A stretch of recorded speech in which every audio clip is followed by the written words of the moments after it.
सेथि खेब 14 नं चिरांदुवार ब्लक लाइमोन आरो आइजो गांखं इउपिपिएलआ इन्टार प्राइमारि जोलुर आरो काबाड्डि बानजायदों। सेथि खेब 14 नं चिरांदुवारनि बियाबनि सिङाव गोग्लैनाय गासै प्राइमारिनि गेजेराव जोलुर आरो काबाड्डि बादायलायनाय बानजायदों 14 नं चिरांदुवार ब्लक इउपिपिएल लाइमोन आरो आइजो गांखंआ, जायखौ दिनै बेखेवो इउपिपिएल लाइमोन गांखंनि लोगो मावफुं आफादगिरि इरागदाव ब्रह्मआ। गोबां दोलोनि मावथिफोरनि नुजाथिनायाव चिरां जिल्ला भारत भुटान सिमना सान्तिपुर गोजौ फरायसालिनि गेलेग्रा फोथाराव जोलुर आरो काबाड्डि बादायलायनाय जादों रुनिखाता आरो लाइमुथि प्राइमारिनि गेजेराव।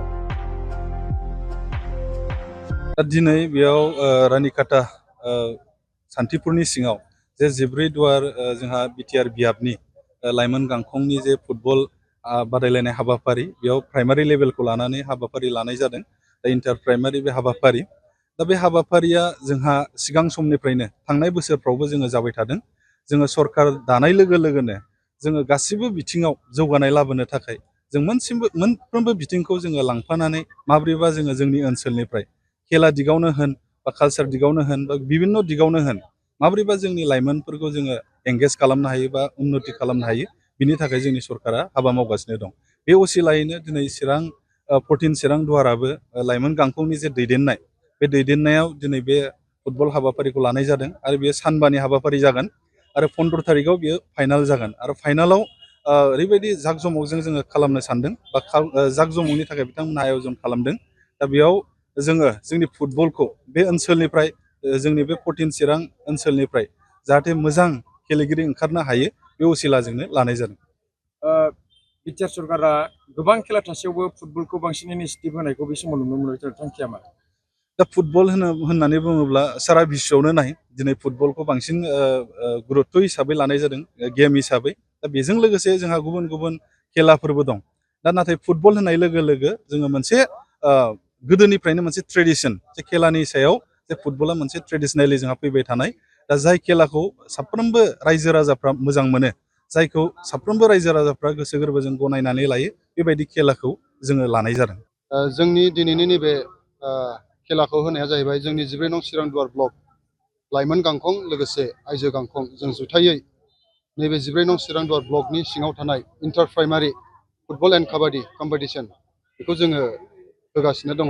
बा दिनै गिबि खेब अपेनिं मेट्स। दा दिनै अपेनिं मेट्सआव गेलेदों जोंहा लाइमुथि प्राइमारि इउपिपिएल, बिनि हेंथायै गेलेदों रुनिखाता प्राइमारि इउपिपिएलनि गेजेराव। बान्था हिसाबै माबा दोननाय जादों?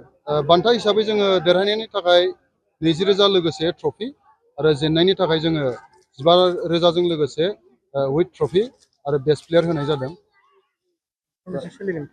खेलाया जाहैबाय जोंहा सानबानि हाबाफारि लादों। जोङो फाइनाल खेलाखौ फैगौ 15 आगस्तआव जोङो फाइनालखौ होनो आखायाव लादों।